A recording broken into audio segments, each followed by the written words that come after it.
Eli हमेशा lake thorn की शांति की ओर आकर्षित रही थी, जो कि ग्रामीण इलाकों के भीतर गहराई में बसा एक सुरम्य पानी है।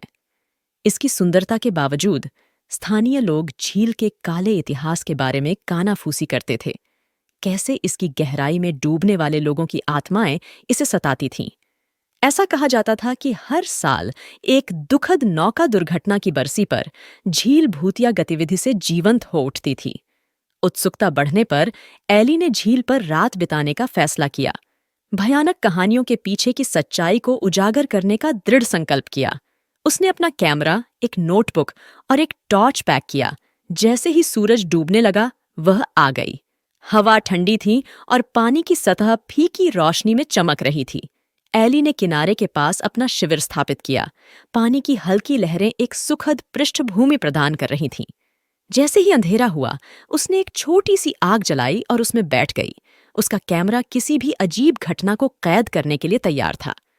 बिना किसी घटना के घंटों बीत गए और एली को आश्चर्य होने लगा कि क्या कहानियां सिर्फ मिथक थीं।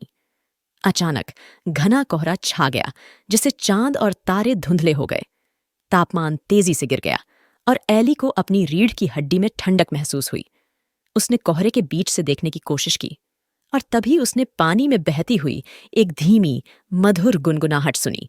यह बेहद खूबसूरत था, फिर भी दुख से भरा हुआ था। अपनी टॉर्च पकड़कर एली झील के किनारे के करीब चली गई।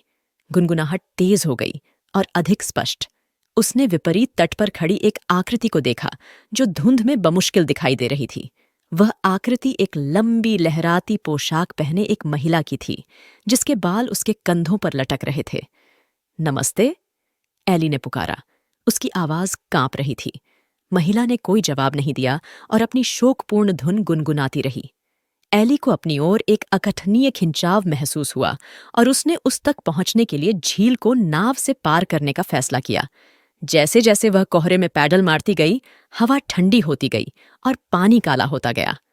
नाव चुपचाप सरक रही थी। एकमात्र ध्वनि चप्पुओं की लयबद्ध छपाक थी। जब एली दूसरी तरफ पहुंची तो महिला गायब हो चुकी थी।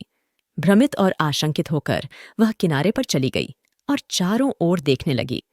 वहां कौन है? उसने पुकारा। उसकी आवाज झील में गूंज रही थी। गुनगुनाहट फिर से शुरू हो गई, अब पास के जंगल से आ रही है। एली ने आवाज का अनुसरण किया। उसका दिल तेजी से धड़क रहा था। उसने खुद को एक छोटे, उपेक्षित कब्रिस्तान में पाया, जो घास फूस और लताओं से भरा हुआ था। केंद्र में एक पुराना समाधि पत्थर खड़ा था, जिसका नाम लिली एशफोर्ड बमुश्किल सुपाठ्य था। एली कब्र के पास घुटनों के बल बैठ गई। वह पहले से कहीं अधिक जोर से गुनगुना रही थी।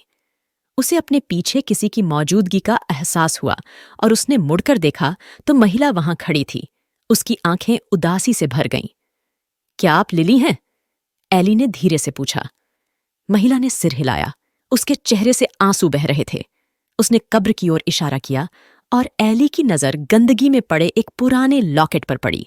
उसने उसे उठाया और महसूस किया कि उसमें से एक अजीब ऊर्जा निकल रही है। लॉकेट के अंदर लिली और एक आदमी की धुंधली तस्वीर थी। दोनों खुशी से मुस्कुरा रहे थे। मैं आपकी मदद कर सकता हूं, एली ने कहा, यह समझते हुए कि लिली की आत्मा फंस गई थी।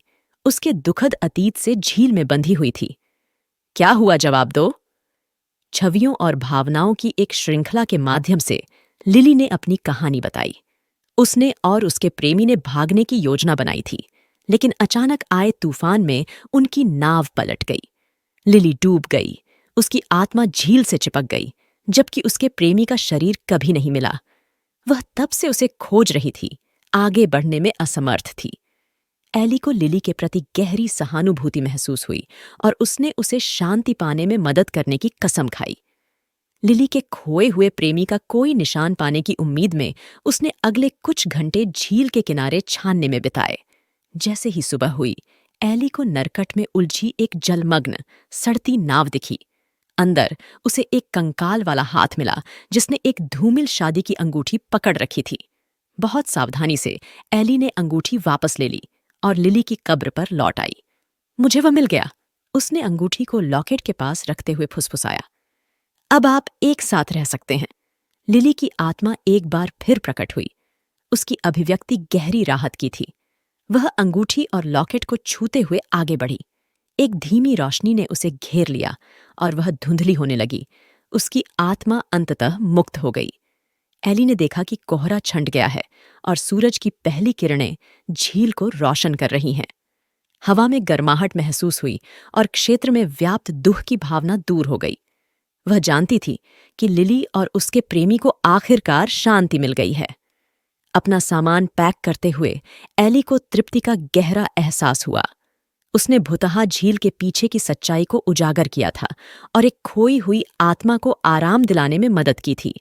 जैसे ही वह चली गई, उसने थॉर्न झील पर नजर डाली। इसका पानी एक बार फिर शांत और निर्मल था।